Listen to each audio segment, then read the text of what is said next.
So there seems to be some kind of itch with this policy created or announced by the Nigerian Ministry of Interior, indicating that expatriates working in the country, there is a levy imposed on them. And then the Nigerian Employers Consultative Association, that's NECA, has come out to say that if the federal government goes ahead with this enforcement of this levy on foreign workers in the country, then the much needed foreign direct investment in the country will face a serious blow. Now, my question to you now is, I want to get your thoughts first and foremost on what you think about this new expatriate employment levy, and then what's it called now, NECA also saying. Do you think that there was any form of consultation between the federal government and the organized private sector before this particular regulation or tax was put out to the general public? Your thoughts on this? Yes, from what I'm saying, well, one will say that there was no proper collaboration or consultation or engagement between NECA and the federal government via the Ministry of Interior. Yes, if you look at it, both parties have their concern. Federal government on one hand is saying, yes, expatriates that are working here, we need to regulate. You know, if there are jobs Nigerians can do, why get the expatriate? And okay, if you have the expatriate and it's a non-direct job, if you have to pay this levy, the director, you pay this levy, and they gave duration so that at the end of maybe a 10-year period, the expatriate will have been able to transfer that technology or expatriate to Nigeria, because Nigeria we are facing a lot of unemployment issue. That is the federal government on one side. At the same time, federal government wants to attract FDI to come to the country. And that's where NECA is saying, if we engage expatriates to work for us, it's another body for us to pay this amount of money. And of course, some of the fines that will be paid if certain regulations are not being met. And NECA is saying there is a conflict between federal government trying to attract foreign direct investment and at the same time trying to see that unemployment, you know, Nigerians get employment in their country and learn or been trained by this foreign expatriate. Yes, but for me, I believe there could be a balance. You cannot just leave your economy, private sector, you know, for people just to come in like that. There needs to be some form of regulation, whether you are attracting FDI or not. I also see on the part of NECA, to say, look, if we're employing this expatriate, it's because there are no Nigerians who can do it. So there needs to be a balance. Yes, I believe that federal government need to regulate the employment of expatriates in our industries. And at the same time, as we are trying to attract FDI, yes, we should make everything easy, conducive for them to come. But that does not mean that we will just open our doors and even the jobs that Nigerians can do, they will give it to this expatriate. So for me, I think it's more of collaboration now. Let NECA see the position of federal government, and also let federal government also see the position of NECA, and they can always come to the middle point. All right, thank you so much for that insight. But some analysts are of the view that shouldn't this be the purview of the Nigerian, the Ministry of Labor and Employment, and why the Ministry of Interior taking up this initiative? And then again, why do we always have this situation in our country where government just wake up one morning and come up with policy without consulting critical stakeholders? What's your thoughts on this, Charles?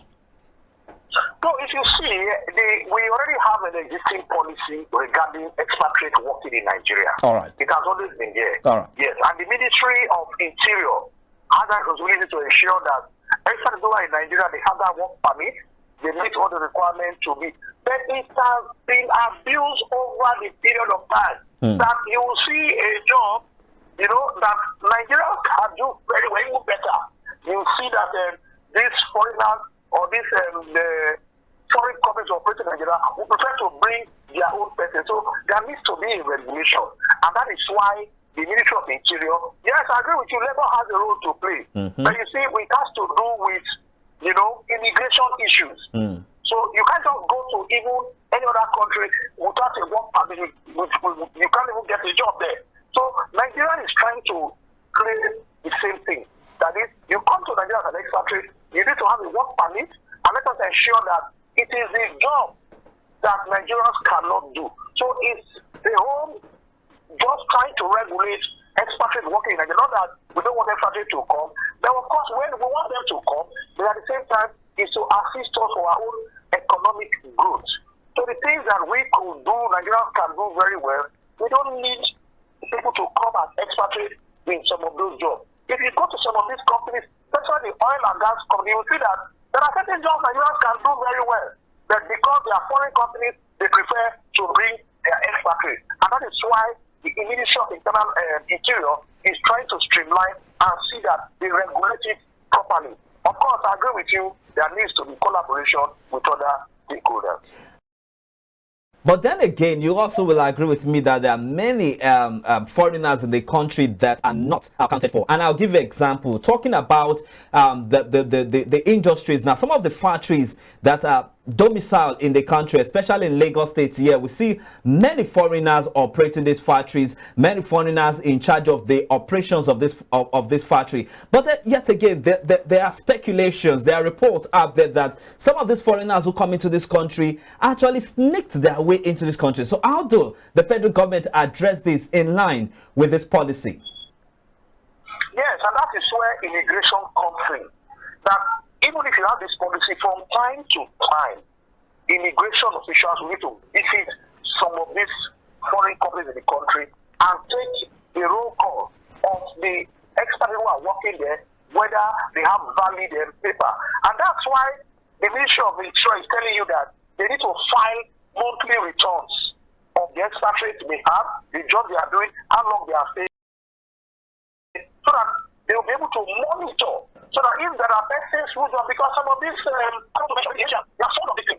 Once one of them will come, you know what, you see 5, 10 of them, in that same country, and they will tell you they are experts. So the Ministry of Interior is trying to streamline that and see that proper monitoring, is done in that sector. So jobs that Nigerians can do are available to Nigerians. And of course, those expatriates that don't have valid papers, of course, doesn't mean because we are looking for FDIs, we don't allow every public and Harry to come to our country. So we need to regulate persons who enter our country as it is done all over the world. It's one best global practice. To Nigeria is not an exception.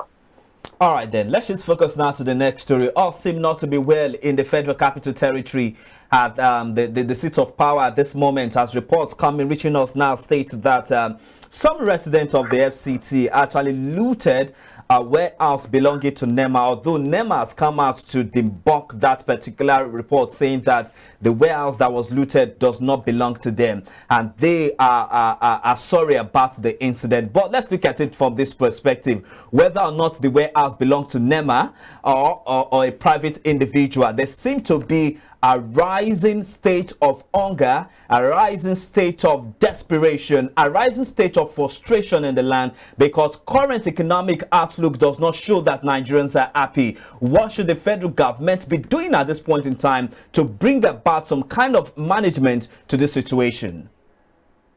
Yes, thank you very much. For me, I was not surprised when I heard that report as of yesterday, because I saw it coming. And we are even just a little bit peaceful in Lagos here. Because it will get to a situation, vehicles conveying food products and the produce, maybe like people can see, cannot even fly the streets of Lagos, because people will attack and just carry and go and then take care of their stomach infrastructure.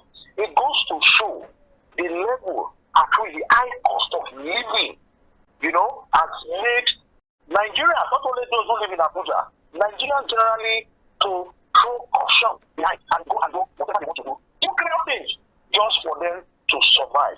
So because they say an hungry man is an angry man. So what the government needs to do now is all the palliative they have been talking about, they should ensure that they have a strategy that it gets to the majority of the common person. Whether in Lagos, in Abuja, Port Harcourt, Kano, anywhere. Because it will further inflame people's annoyance if they know that certain warehouses, they are storing food items and the people are hungry. Of course, we saw what happened in COVID-19, where people discover certain warehouse that were storing certain food items, and of course, they attacked that warehouse and it was free for everybody. So Nigerians have learned, so they don't want to hear that a particular warehouse is housing food, and of course, they cannot get food to eat. So it's a crisis situation, and the government should look at it in that regard. Putting security around warehouses where you store food will not stop the problem. Because when people are really, really hungry, they will defy whatever security you have put in those places, and they will attack those warehouses, and they will collect whatever they want to collect. So it's to ensure that these food items are distributed. Whether maybe on a monthly basis or a weekly basis, then there has to be a strategy to distribute these food items to the average Nigerian.